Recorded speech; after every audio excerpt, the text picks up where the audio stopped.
Olá pessoal, tudo bem com vocês? Espero que sim. Chegou o nosso grande momento do curso. Brincadeira. Chegou o momento de nós estudarmos o condomínio edilício, né? Tema, eu acredito, bastante aguardado por muitos de vocês. E com o estudo do condomínio edilício, vocês seguramente vão entender ainda melhor o regime do condomínio geral, que foi objeto das nossas aulas anteriores.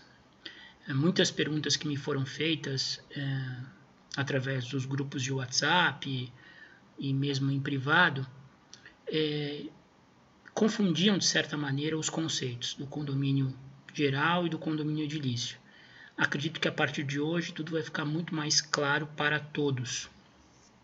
Bom, primeiramente eu tenho que dizer a vocês que o condomínio edilício nada mais é do que uma espécie de condomínio geral. Uma espécie de condomínio geral com características muito peculiares. Nós vimos que o condomínio geral se notabiliza pelo fato de coexistirem sobre o mesmo bem direitos de propriedade pertencentes a titulares distintos e com conteúdo distinto, né? Então, num condomínio geral, que é o condomínio tradicional, eu tenho dois ou mais proprietários do mesmo bem, cujos direitos reais têm conteúdo jurídico distinto uns dos outros. Então, cada um dos irmãos, naquele nosso exemplo que nós vínhamos utilizando até agora, é proprietário de um terço ideal da coisa comum.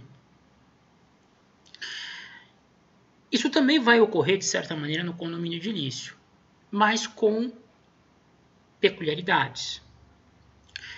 O condomínio edilício, ele se caracteriza por conjugar ao mesmo tempo partes que são de propriedade comum a todos os condôminos e partes que são de propriedade exclusiva de cada um deles.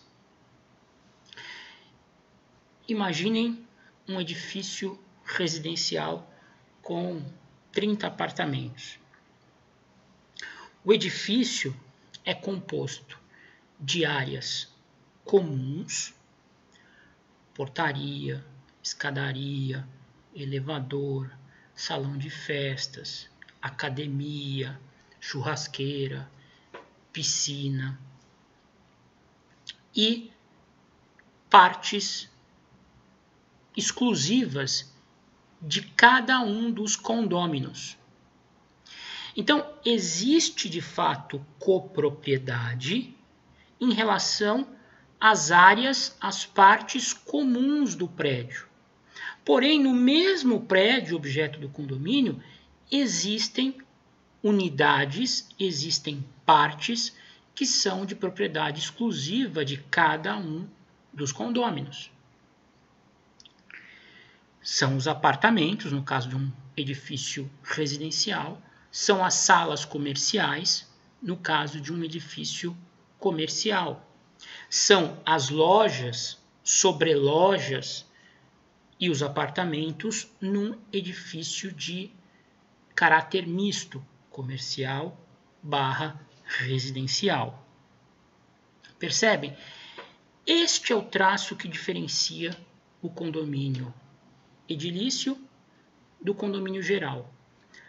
A coexistência no condomínio edilício de partes de propriedade comum de todos os condôminos e partes que são de titularidade exclusiva de cada um deles. Então, na realidade, no condomínio edilício, nós temos copropriedade apenas sobre as partes comuns, sobre as áreas comuns do prédio. Sobre as unidades, as partes autônomas, que são de titularidade exclusiva de cada um dos indivíduos, de cada um dos condôminos, o que nós temos é uma propriedade exclusiva, plena. Podemos ter, inclusive, e acredito que vocês já devem ter imaginado isso, um condomínio geral dentro do condomínio edilício.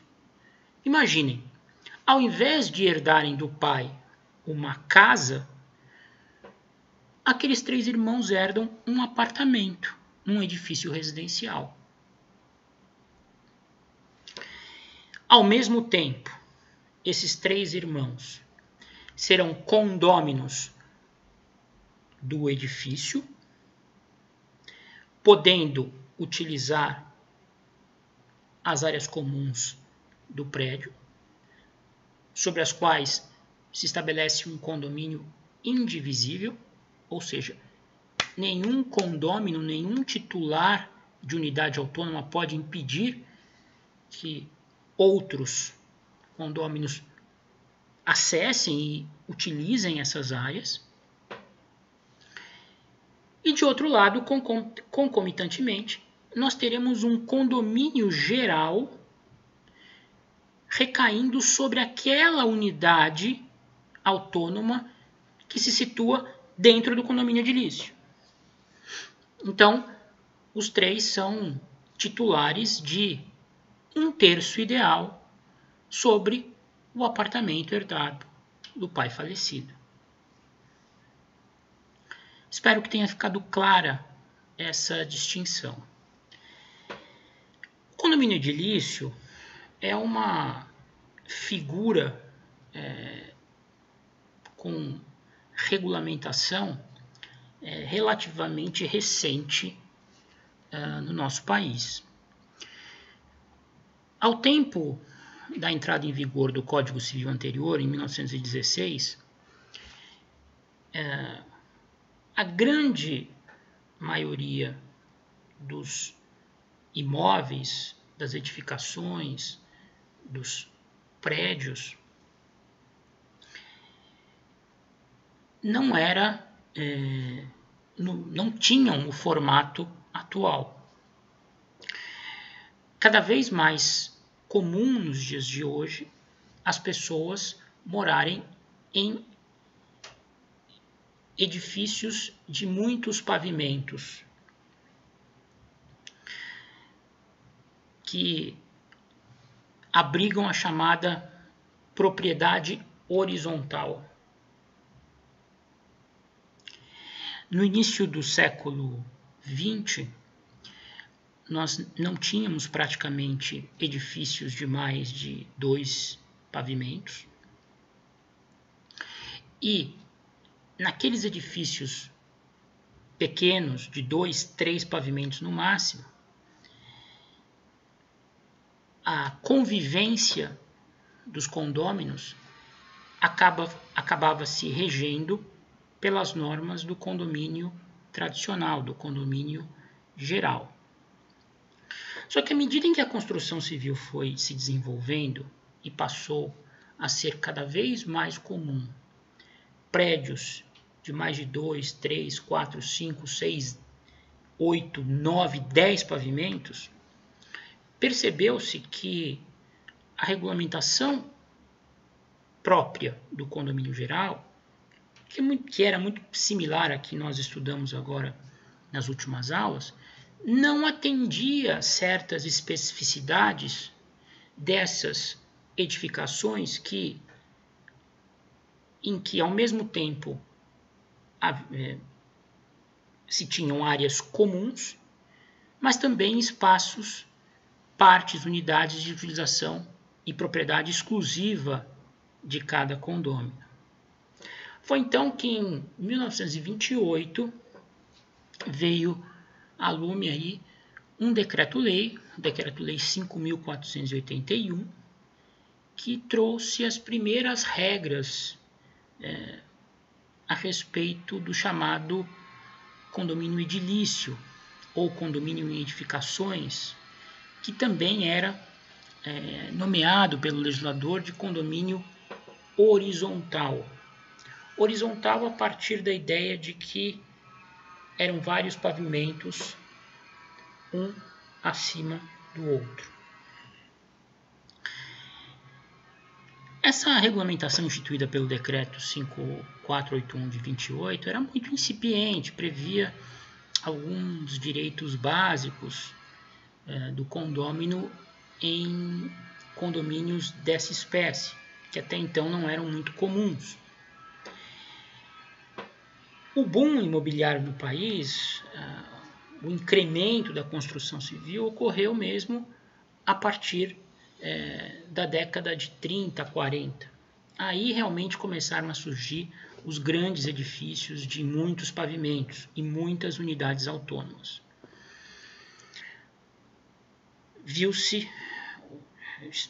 Percebeu-se então a necessidade de uma regulamentação mais contundente e abrangente do tema.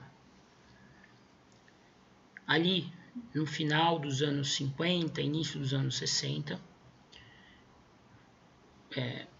os estudiosos do direito, diante da realidade que se impunha na época, passaram a discutir de maneira muito mais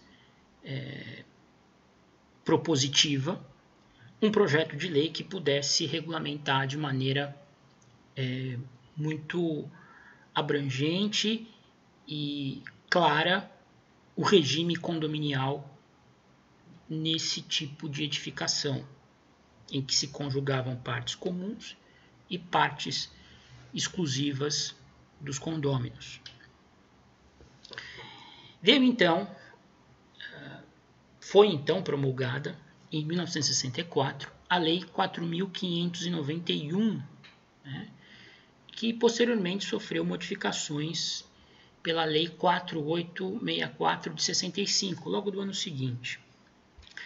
Essa lei trouxe uma série de inovações para o condomínio edilício.